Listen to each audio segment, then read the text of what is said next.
welcome to my channel. My name is Megan McNamara and thank you so much for joining. Today we're going to discuss the difference between medical aid, gap cover and health insurance.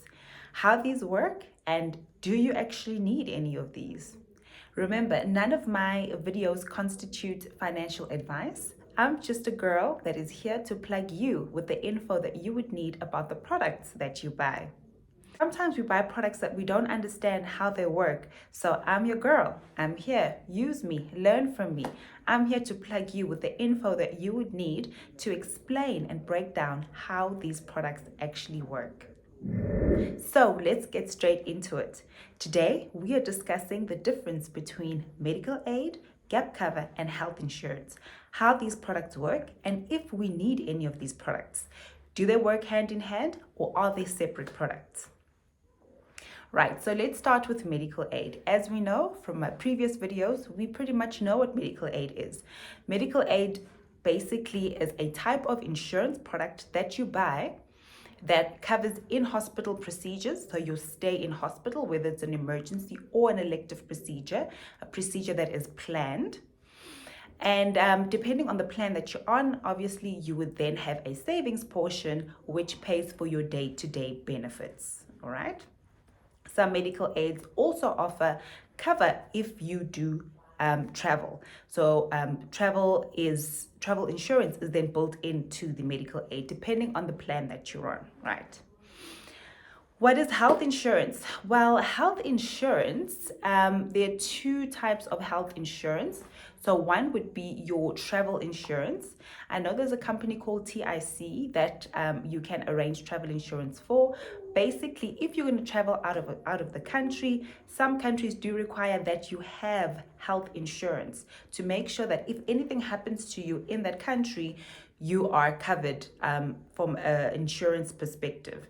And nobody has thousands and thousands of dollars or euros or pounds lying around that you'd be able to use to pay for any medical procedures that might occur when you're on holiday or when you're traveling abroad.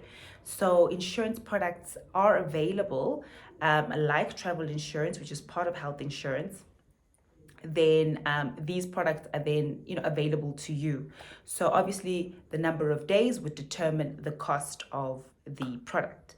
Then you also get other health insurance products like cashback policies that pay you out a certain amount if you are then admitted to hospital, all right? So they don't pay out this money to the hospital or to the providers or to the doctors.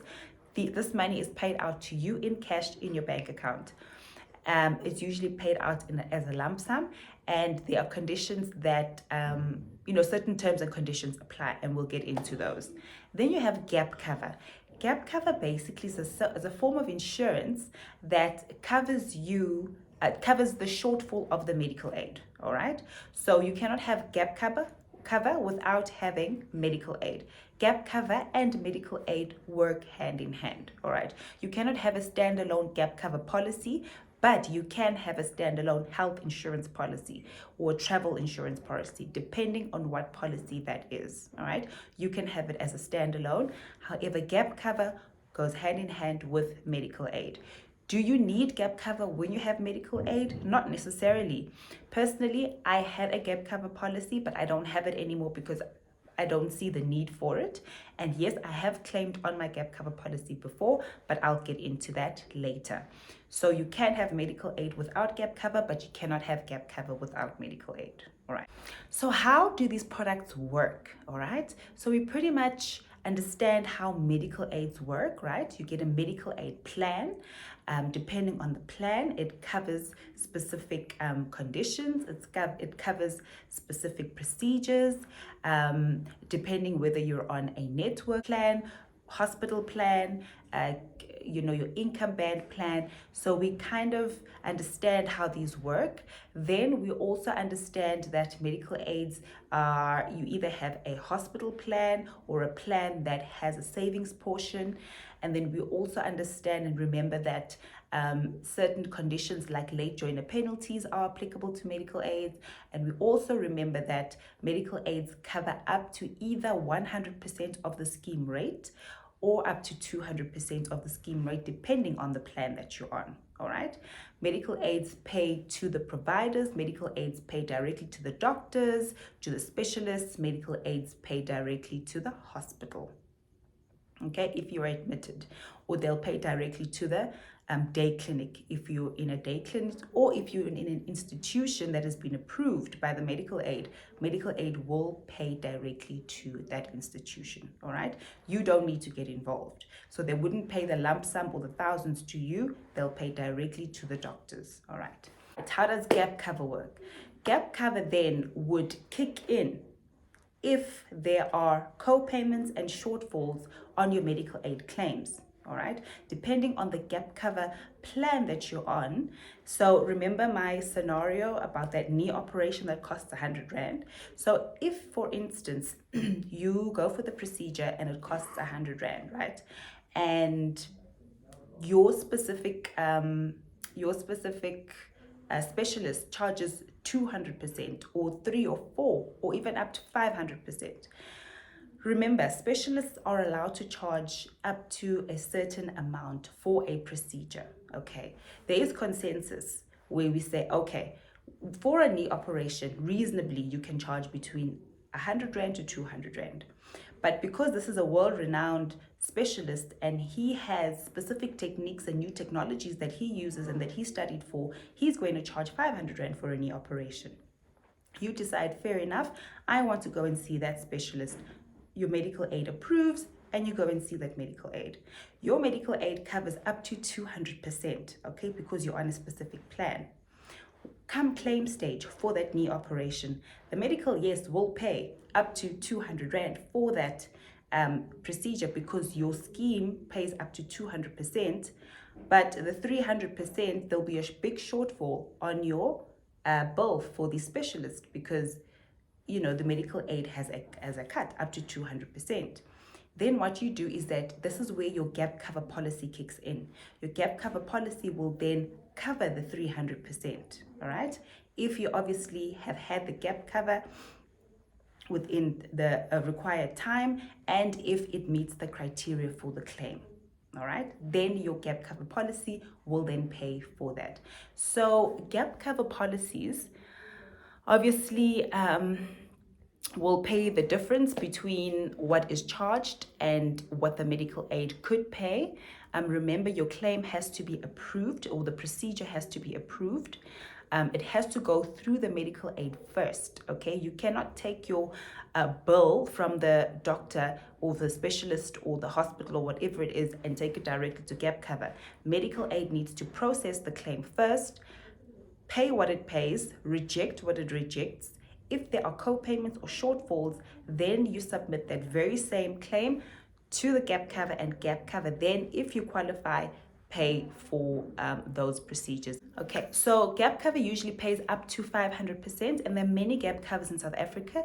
If you'd like me to break down each company, there are quite a few companies that I've dealt with previously. If you want me to give you more information on that, comment down below. So you do also get like lump sum payments. So if you've been diagnosed with cancer or a major illness, depending on their criteria, they do give a lump sum out for that, just to help you supplement your medical aid. So the lump sum will be paid back to you. Premiums are paid on a sliding scale. So if you're under 55, then you pay a certain amount. Between 55 and 65, there's a premium for a specific amount, and then 65 upwards, there's a premium. There are no late joiner penalties here, and I'll discuss the costs in the next video, in the next point. Then you get your obviously health insurance, which are also known as your cashback plans. So here you have to be admitted into hospital, and there was a famous one that was going around. If you didn't go to work for a certain day, that ad will play the whole day, and we all know which company it is. It starts with a C, and yes, that's the company. So they have a health insurance plan, which is a hospital cashback plan. It's just one of the health insurance examples that I'm using, but there are many others.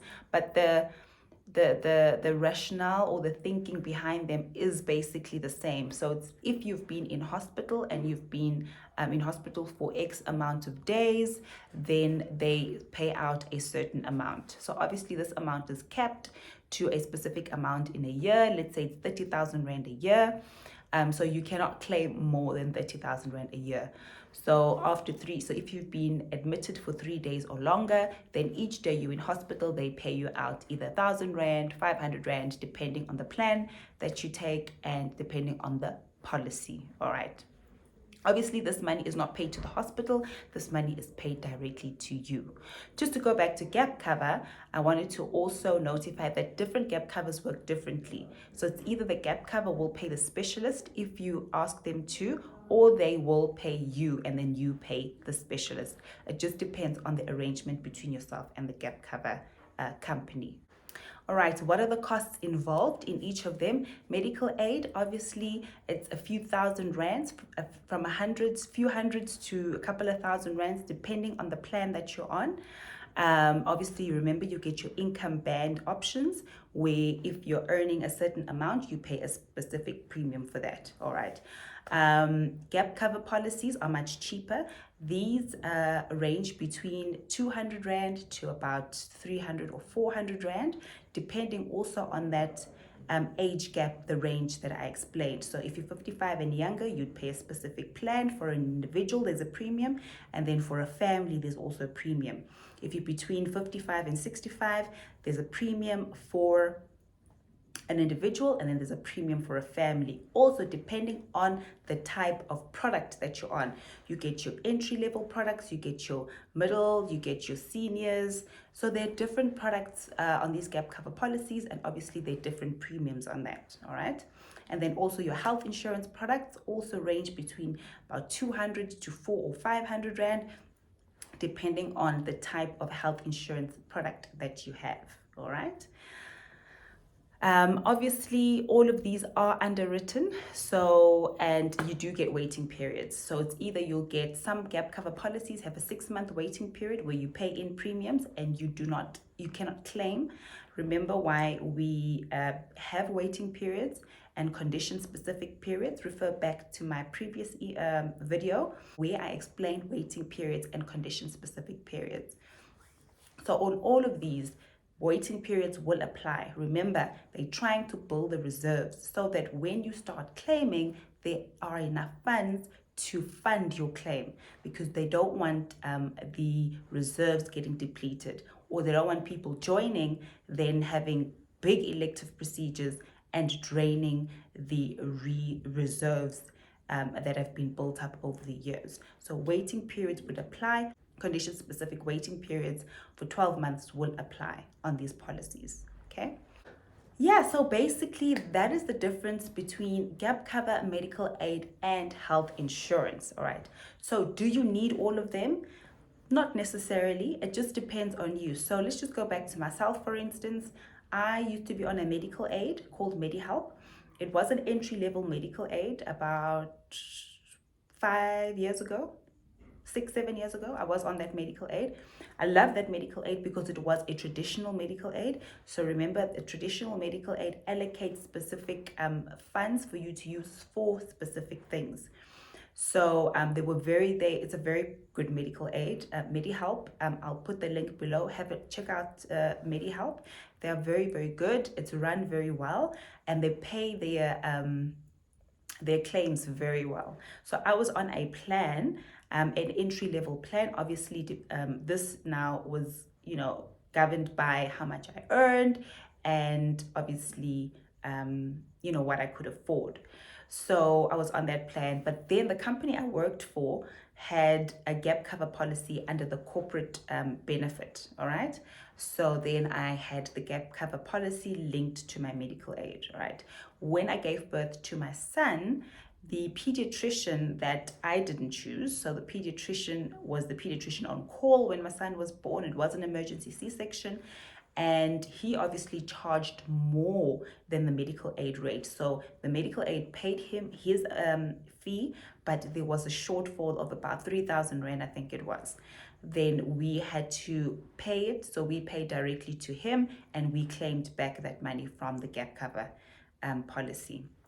And that's the only time I ever used the gap cover policy. Obviously, it was for the birth of my son. It was an in-hospital procedure, but out-of-hospital procedures are also covered depending on the gap cover policy, the different plan that you're on. So make sure that you read the plan and you understand what that plan entails. Then I obviously changed employment and I changed medical aids, and now I'm on Discovery. And on the plan that I'm on, covers up to 200%. And as I said previously, that I do feel that it's quite a lot of cover that I have for the type of lifestyle that I live. And I mean, hardly sick. My kids are, if they're sick, I self-medicate. They go to the doctor probably twice a year. And we've been fortunate enough, to have good health. So a lot of times I carry over a lot of my savings to the next years, and it accumulates and it builds up. So I just felt like I don't need a gap cover policy at the moment because my medical aid is sufficient enough. Fast forward 2020, I had my daughter. Did I need a gap cover policy? No. But did I have it? Yes. I still kept it because just in case I needed, any shortfalls needed to be covered. But lo and behold, there were no shortfalls for the birth of my daughter. Everything was covered and paid in full by the medical aid. And shortly after that, I just realized that I honestly do not need this gap cover policy. And at the time, I was paying about 300 odd for a family for the policy and for the plan that I was on. So I decided, it was a decision that I had to make, that, okay, I could use this 300 Rand somewhere else. I do not need this gap cover policy. So for me personally, I don't need a gap cover policy. But if you're trying to save money, it's a good idea to then weigh up the options. Maybe be on a cheaper plan. If you're a single and you're healthy, be on a cheaper medical aid, find a cheaper plan, and then have gap cover as a supplement, so that if your medical aid only covers up to 100% and you do find a specialist that charges up to 500% if you're in hospital, it's okay because you've got the gap cover policy that will pay that shortfall, or that will pay the co-payment, whatever the co-payment or shortfall will be. Then you're able to then manage, okay, if I then bump up the medical aid to get a comprehensive medical aid, which is more expensive, how much does it work out over a 12-month period than having this gap cover policy that costs me only 200 Rand over a 12-month period? Which is cheaper, to pay gap cover with the cheap medical aid, or to move up to a more comprehensive plan and leave gap cover? It really depends on you, and decisions like this need to be made with the guidance of a financial planner. So if you need advice on any of this, please contact a financial advisor who will be able to give you clear guidance on what to do, depending also on your, number one, lifestyle, your conditions. What do you need? What are you looking for out of a medical aid? So it's things like that that you need to sit down and discuss with your financial advisor to find out which is the best option for you, all right? Because you don't want to be purchasing a policy or a product that you're never going to use. And also you don't want to be sitting with a medical aid that is inferior, thinking that you're saving, but then if you have a claim, then they don't cover everything. And then you're sitting with the big doctor's bill or specialist bill or hospital bill that you still need to top up and pay. So gap cover has its place. Medical aid, obviously, standard. Health insurance, for me personally, is a nice to have, especially your cashback policies. Travel insurance, yes, is a must, but also look at your medical aid. Your medical aid might also cover you in certain countries, and you might not need a travel insurance policy. But if you do need a travel insurance policy, obviously speak to a financial advisor. They're able to quote you on the amount of days you're going to be traveling and how much it's going to cost you. Also, the benefit of having these travel insurance policies is that they do issue a Schengen visa. A Schengen visa is just what is required if you visit certain European countries. Some medical aids also do offer a Schengen visa. If you're traveling, always speak to your medical aid and activate and tell them that you're traveling, and see if they offer the type of cover, sufficient cover for you, so that you're covered in any event. So I think we have really, broken down medical aid, gap cover, health insurance, and we've spoken extensively on medical aid. However, if you have any questions, please go to my page. You'll find my email address. Send me an email, leave a comment below, and let's have a discussion if you have any more questions. I think this will be the last installment of medical aid. We are going to close medical aid. Am I going to come back to medical aid? Yes, indeed. There are a lot of things that are happening, a lot of developments happening, and there's a lot that I still need to share. But I think as an overview of medical aid and how medical aid works, I think we did pretty well. Thank you for joining me in this series. Thank you for sticking it out with me. Thank you for listening to me. Thank you for engaging. I hope that I sparked something in you. I hope that I answered and clarified questions. Remember, my videos don't constitute financial advice. I'm here just to plug you with the information that you need to better understand the products that you're buying, the products that you own, and how you can maximize on these products. All right. So this is your girl, Megan. Thank you for joining me. Till the next one. Thank you and God bless.